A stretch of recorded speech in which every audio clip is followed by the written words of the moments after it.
మనకి స్వతంత్రం వచ్చిన తర్వాత ఆ చిత్రహింసలు తట్టుకోలేక ఆవిడ స్వతంత్రం రాకముందే అక్కడ జైల్లో బోస్ ఎక్కడున్నాడో చెప్పమని చెప్పి నీరాని జైలు అధికారులు తీవ్రంగా హింసించారంట. అయితే ఆ బాధ తట్టుకోలేక ఆయన ఎక్కడో కాదు నా గుండెల్లో ఉన్నాడని చెప్పి గుండె చీల్చి చెప్పిందంట. నా బాధలు చెప్పుకుందామని 3 రోజుల నుంచి చూస్తున్నాను అన్నయ్య. భలే పనమ్మా! లైవ్‌లో ఎందుకు విడిగా చెప్పు తల్లి. ఇలా చెప్తే ఏంటంటే ఇబ్బందికరంగా ఉంటుంది. తప్పది. విడిగా చెప్పు. ఏదైనా ఉంటే కోటేశ్వరి మాట్లాడుతుంది. తనకి మెసేజ్ చెయ్యి. ఓకేనా? కాబట్టి బోసు పైకి బోసు గురించి వివరాలు చెప్పమని చెప్పేసి బ్రిటిష్ అధికారులు ఆహ్,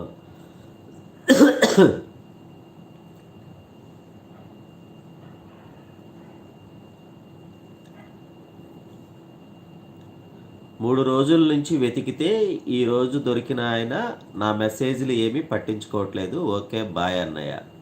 ఓకే. బాయ్ తల్లి. ఇలాంటి విషయాలు చాలా పర్సనల్‌గా మాట్లాడుకోవాలి. కోటేశ్వరి మాట్లాడుతుంది. తనతో మాట్లాడు. ఓకేనా? రాజుగారు like you. Thank you very much అండి. లీలాబాను భోజనం చేశారు. పడుకుంటున్నారు. నేను చెప్పే ఆజాద్ హింద్ ఫౌజు నీరా మహిళ గురించి ప్రత్యక్షణంగా వింటున్నారు ఇద్దరు కూడా. వాళ్ళకు కూడా ఈ స్టోరీ బాగా నచ్చింది. నిజంగా జరిగిన కథ, యథార్థ గాథ అనమాట.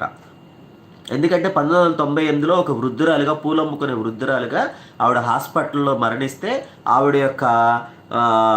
ఆవిడ నివాసం ఉండే ప్లేస్కి వెళ్ళి ఆవిడ యొక్క కాగితాలు అన్నీ వెతికితే ఆవిడ వివరాలు చూసి అధికారులు నిర్ఘాంతపోయారనమాట. కాబట్టి అలాంటి విషయాన్ని మనం ఇవాళ చర్చించుకోవాలి. ఎందుకంటే ఈరోజు మహిళలు చాలా పూర్వ వ్యవస్థకి కొంతమంది ఇంకా భయం గుప్పెట్లో బతుకుతున్నారు. 1930లు 40ల్లోనే మహిళలు ఎంత గొప్పగా ఆత్మవిశ్వాసంతో బతికారు అనే దాని గురించి తెలియాలి కదా మిత్రులందరికీ. అందుకని మహిళా మనులకి మహిళా దినోత్సవం రోజున నేను ఇలాంటి సందేశాన్ని ఇవ్వాలని చెప్పేసి ప్రత్యేకంగా ఈ విషయాన్ని తెలియజేస్తున్నాను. ఎందుకంటే ఈ ఆర్టికల్ నేను చదివాను కాబట్టి, యథార్థ గాథ కాబట్టి నేను ప్రత్యేకంగా చెప్తున్నాను. మా రాజుగారు మాకు కామెంట్ చేయమని చెప్తున్నారు, లైక్ చేయమని చెప్తున్నారు. థ్యాంక్ యూ రాజు బాయ్. Thank you. అయితే ఈ యథార్థ గాథలో చూడండి, ఆవిడ జైలు అధికారులు ఆవిడని ఎంత హింసించిన, అండమాన్ నికోబార్ దీవుల్లో జైలు అంటే ఇప్పటికి కూడా అది ఒక పర్యాటక కేంద్రంగా అండమాన్లో ఉంది. చాలామంది మిత్రులు వెళ్ళొచ్చిన వాళ్ళు చెప్తారు. మన స్వతంత్ర పోరాటంలో పాల్గొన్న అండమాన్ నికోబార్ దీవుల్లో ఆ జైలు వ్యవస్థలో ఎలా అప్పుడు అంత చిత్రహింసలకి ఎలా ఇబ్బందులు పాలయ్యారో, మరి వాళ్ళు ఎలా బ్రతికారో, ఎలా ఉన్నారో అని చెప్పేసి అప్పుడు ఆ అధికారులు వాళ్ళని బాగా హింసిస్తుంటే ఆవిడ నా గుండెల్లో ఉన్నాడు అని చెప్పేసి తీవ్రంగా చెప్పిందనమాట. చెప్తే దానికి ఆవిడ్ని ఇంకా వదిలేశారు అధికారులు. తర్వాత మనకి స్వతంత్రం వచ్చిన తర్వాత ఆవిడ అండమాన్ నికోబార్ దీవుల నుంచి హైదరాబాద్ చేరుకుని, హైదరాబాదులో ఒక రోడ్ సైడు నిదానంగా పూలు అమ్ముకునే ఒక వ్యక్తిలాగా సాధారణ జీవితం గడిపింది. తర్వాతి కాలంలో ఆమె ఎవరో, ఆమె ఎక్కడో, ఏంటో కూడా ఎవరికీ తెలియనీకోకుండా చాలా చక్కగా సాధారణ స్థాయి ఒక రోడ్ సైడ్ ఒక సాధారణ పూలమ్ముకునే ఒక వ్యక్తిలాగా బ్రతికిందనమాట.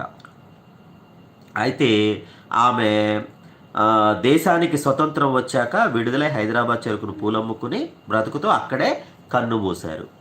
దేశానికి స్వేచ్ఛ తప్ప తనకంటూ ఏదీ కోరుకోని నిస్వార్థ ధీర వనిత నీరా.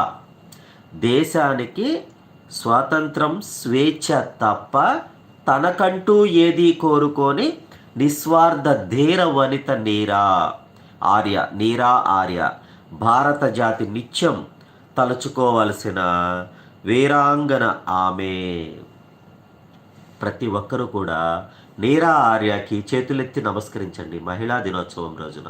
అలాంటి వ్యక్తి, ప్రతి మహిళ కూడా వీర వనితలా తయారయ్యి వీరోచిత పోరాటం చేయాలి. అంతే తప్ప స్వార్థం కోసం, సొంత పనుల కోసం కాదు.